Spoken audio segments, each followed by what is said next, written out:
Hey, how's it going? So now I'm going to be talking about limited supply, or perhaps in other words, scarcity principles and what those principles are with regards to value, right? So if we were to take a look at some of the supply and demand and the way how value can be determined, and if anything, I would like to bring your attention back to perhaps finances and liquid cash, right? So if there's a increased supply of liquid cash, hard cash, there's potentially reduce in overall value what you can do with that in comparison to limited supply for some of the things that you can find up there, or can you buy with the cash that has limited supply.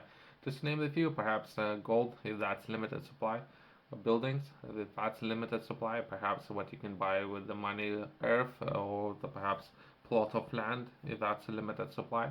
So perhaps other vehicles, not necessarily liquid cash, might be the best vehicles where you can park your money.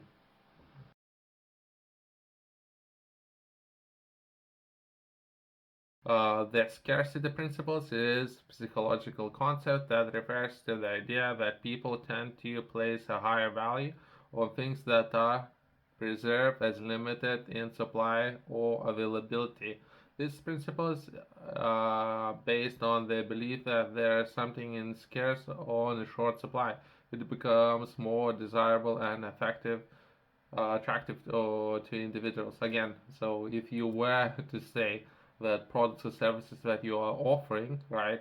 If you're saying they're scarce, right? So there's a lot of people out there have read a number of books on this kind of subjects, right? So perhaps I don't want to get anyone confused with this subject, right?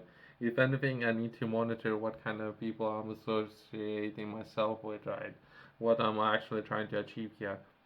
So if you were to perhaps allocate your own time, and your time would be scarce, right? So perhaps that someone might place a lot of value on that. Perhaps because your time is actually limited. Perhaps particular real estate or property is very limited, right? Perhaps if you were interested in buying property in London, perhaps that's limited, right? But I don't know if in comparison compare that to water, right? Depending on where you live, that might be limited as well, right? So perhaps it would increase in value, perhaps some of those subjects. And if you were to offer your time, if you were to offer that time, if you were a personal trainer, right? I have recently read a book about personal trainers up there, how they're looking to optimize their time perhaps and consult other businesses, right? Once they start progressing, right? So perhaps in the beginning, once they have done it, once they have worked with a number of different people, for people out there, we constantly need to look. Some people out there in the fitness industry, they're looking for new challenges, right? Perhaps taking shares in different businesses and consulting those businesses how to improve different fitness facilities, gym centers, as well as taking shares within those companies. Perhaps that would be some of the people out there from fitness background who might be interested in doing some of those ventures out there, and how you can potentially succeed in those industries. The scarcity principle is often utilized in marketing and sales and various aspects of economic to influence consumer behavior. Some common examples of how the scarcity principles are used include, if anything, my takeaways, right? So there would be you need to understand it, right? So you need to understand that perhaps there's something on sale, right? If it's actually on sale, if it's on sale every day, if it's on sale, there's some of psychological principles, right? So it's something that you need to understand. Then optimizing perhaps your allocating of what your resources you have and how you're allocating those resources, and some of the vehicles up there where you actually can park your money. I have done some research up there. People have written a number of books, but if anything, with this short video, I would like to take a look at 6 different areas. Those areas can be limited time offers. Business often use limited time offers to create sense of urgency. For example, short might advertise sales that store might advertise sales that it's only available for a few days, encouraging consumers to make purchase quickly. which is great if you actually do that. But again, just someone to take notice. That's even for major top business leaders up there. They would say that places where you can begin saving money are buying toothpaste if it's on sale, right? So stock up on that. That's already 30%, 40% you can potentially save money there, but you need to understand what actually is happening, right? If anything. Limited quantity, when the product is marked as being limited supply, it can drive up demand. For instance, a collector's item may be released in limited edition, making it more attractive to collectors. Again, you need to understand we're discussing psychology and the way how a business can operate, right? Exclusive access, providing exclusive access to products and services, or even events can create a perception of scarcity. For instance, a club or membership may limit the number of members, making it more appealing to those who want to be part of exclusive groups. I recently have done some research on some of the banks, and those banks are offering football tickets to people who are interested in doing business with those banks. Myself, I might be interested in offering that down the line. But if anything, you need to understand what's happening really, right? Well, so I myself might start a team in the first place. It's something that I'm interested in, running and having a team. And once I have a team, I might be able to offer tickets to groups of people who are interested in those games and build a community around it. So why not? So there's a potential there. But again, right, scarcity.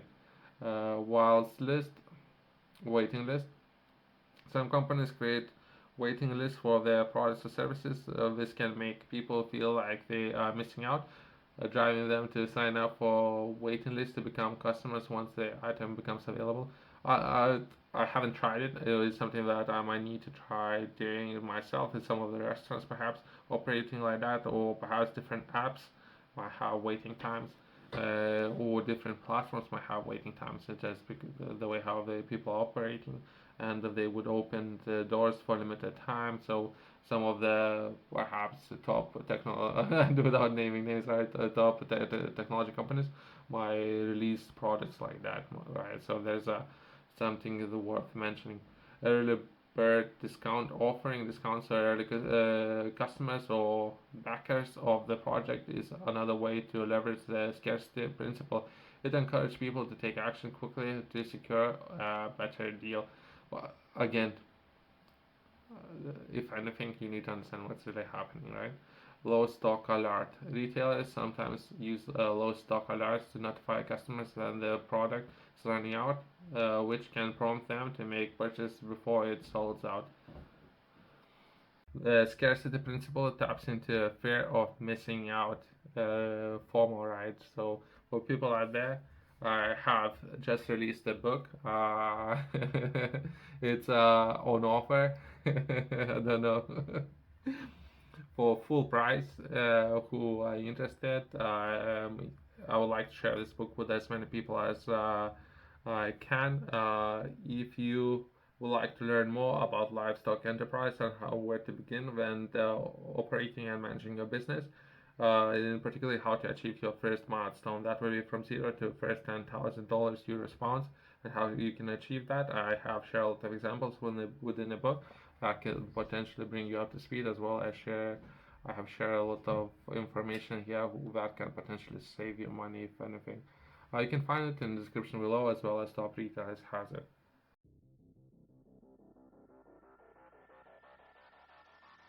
If anything, when optimizing the way how you can use your resources, if anything, I would like to bring your attention to with this video what is actually in limited supply. What is actually limited supply? You need to understand yourself, right? So you later cannot blame anyone what is really in the limited supply. And once you understand what's limited supply, what is really valuable, from there you can progress into perhaps some of the shopping up there, and what's the difference between buying something more expensive, cheaper, and what is some of the behavior patterns, the way where people can fall into over time, right? But either way, the idea that people value things more than they are harder to obtain. Just because it's harder to obtain does not necessarily means it's more valuable, right? So psychology.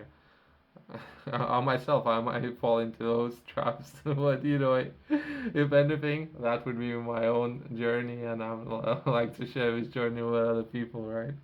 It's important to note that while the scarcity principle can be effective marketing and sales strategy, it should be used ethically and transparently to avoid misleading and deceiving customers. So, if anything, think about your reputation and focus on that, build it up, and do not think about perhaps short term, even if you might be interested in perhaps uh, selling your stock, what you have on hand very fast and allocating that money into your next project, which I understand, but think about long-term strategy and perhaps where you should focus really, and perhaps filling in your focus on the end consumer prospect and perhaps how you can solve those problems for your end consumer instead of your problems, right? Thanks for watching. I'll see you in the next one.